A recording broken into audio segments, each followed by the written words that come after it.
पहुंचे द्वारका में, और द्वारका में आज हम आपको बता दें द्वारका जो डीडीएफ के द्वारा गोल्ड कोर्स का यहाँ पे उद्घाटन हुआ, और हमें यहाँ पर आज वाजपेयी जी मिले। तो वाजपेयी जी से हम बात कर लेते हैं, क्योंकि भारतीय जनता पार्टी के पुराने नेता भी हैं और भी बहुत सारे ऐसे सामाजिक कार्य करते रहते हैं द्वारका के अंदर। शायद अगर कहीं भी इनका नाम बूझेंगे द्वारका में हर कोई इनका नाम बता देगा। जी सर, वाजपेयी जी क्या कहेंगे? जिस तरह आपका नाम जाना जाता है समाज सेवा की उससे, और भारतीय जनता पार्टी के साथ भी आप जुड़े हुए। धन्यवाद आपका कि आपने मुझे आज अपने चैनल में अवसर दिया। मैं 2000 में जब द्वारिका नगरी में रहने आया था तब यहाँ पर कुछ नहीं था। मैंने सबसे पहले 2000 में ही आने के साथ ही अपनी RWA के माध्यम से द्वारिका की सेवा करना प्रारंभ किया। मुझे 2001 में सेक्टर 6 पॉकेट 1 की RWA ने अपना महामंत्री बनाया और 2 साल बाद अध्यक्ष बनाया। तो मैं बहुत द्वारिका के सबसे कम उम्र के अध्यक्षों में हूँ।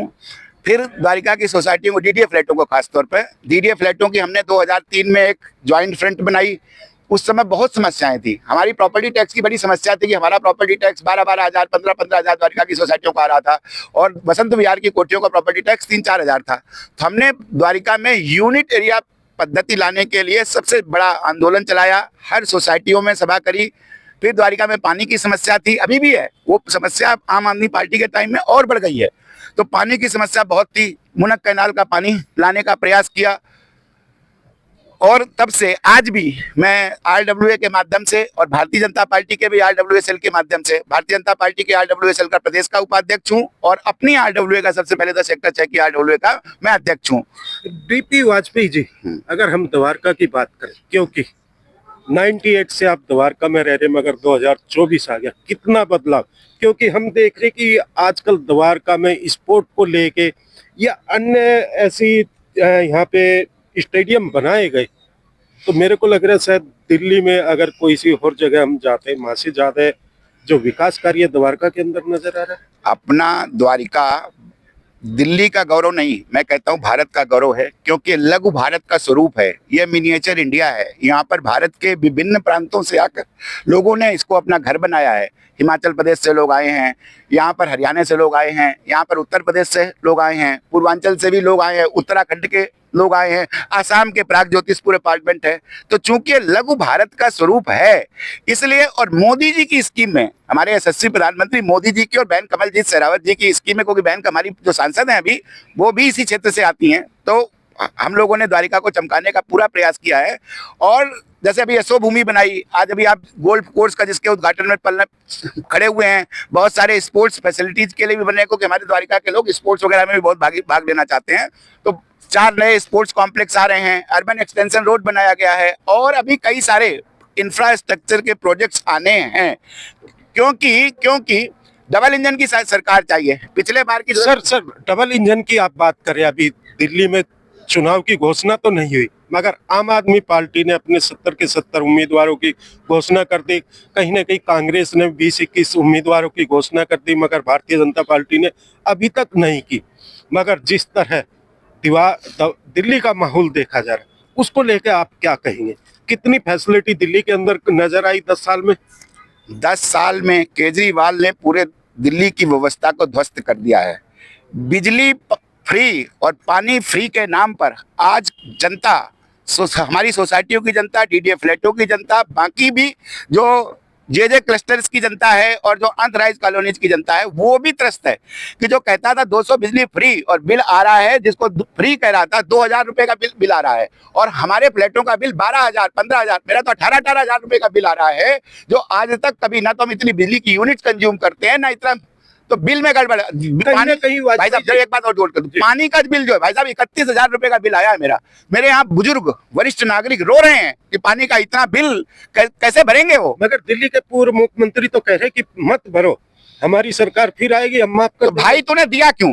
क्वेश्चन इस बात का है कि इतना आकंठ है, सरकार भ्रष्टाचार में लिप्त है कि जानबूझ के लोगों को परेशान करने के लिए बिजली के और पानी के इतने बिल बढ़ा के भेजे हैं कि उसमें हार्ट अटैक आ जाए लोगों को। वाजपेयी जी, कहीं ऐसा तो नहीं लगता कि आप भारतीय जनता पार्टी से जुड़े हुए इसको लेके इस तरह की बातें हो रही है? भाई साहब निस्संदेह, अब आप मैं भारतीय जनता पार्टी से तो निस्संदेह जुड़ा हुआ हूँ। भारतीय जनता पार्टी से जुड़ने के अलावा भी मैं इंटेलेक्चुअल हूँ, बुद्धिजीवी हूँ। मैं कोई भी अनर्गल बात नहीं करता और पढ़ाता हूँ भौतिक विज्ञान। मैं जिस विषय को पढ़ाता हूँ वो सिर्फ लॉजिक पे चलता है। मेरे यहाँ 2+2 4 ही होता है, 2+2 5 नहीं हो सकता।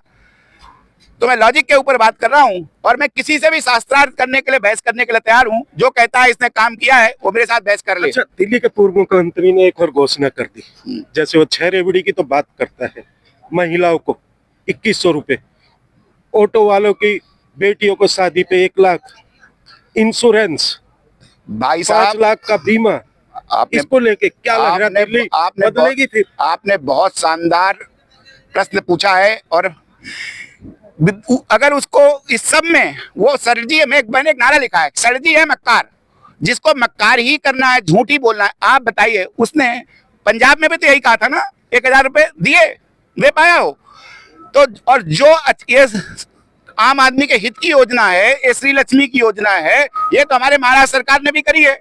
तो हम भी महिलाओं के हित में एक से एक अच्छी योजना के साथ आने वाले हैं। ऐसा नहीं कि हम महिलाओं के हित में अगर कोई इसने कार्य करेंगे और महिलाओं के हित में, यानी कि भारतीय जनता पार्टी भी कुछ न कुछ महिलाओं के लिए लेके आ रही है। बहुत कुछ लेके आएगी।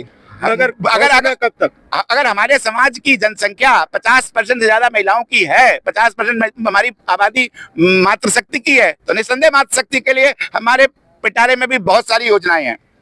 वाजपेयी जी, ये कब तक खुशखबरी ऐसी दिल्ली की महिलाओं को मिलेगी? क्योंकि आपके मुंह से तो निकल गया, क्या कहीं पार्टी में अंदर बात हुई या फिर अपने मन से आपने ऐसी? मैं पार्टी का स्पोक्समैन नहीं हूं। हमारी पार्टी लोकतांत्रिक प्रक्रिया में विश्वास करती है। लोकतांत्रिक प्रक्रिया में अभी कल रायशुमारी हुई है प्रत्याशियों की, बहुत जल्दी हम लोग लिस्ट के साथ भी इस महीने में आने वाले हैं। और ये जो घोषणाओं का काम है, मैं तो बहुत छोटा सा पार्टी का कार्यकर्ता और स्वयंसेवक हूं।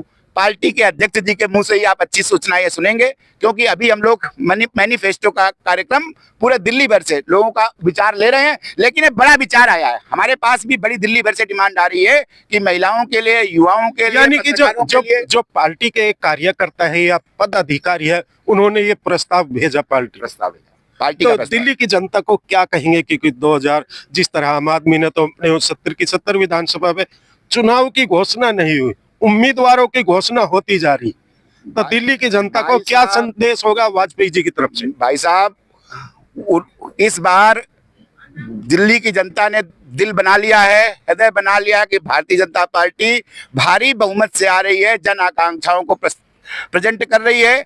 और सर जी की तो बंटाधार जो किया है उसको चुकाने का अवसर आ गया है और सर जी खुद भी हारने वाले हैं।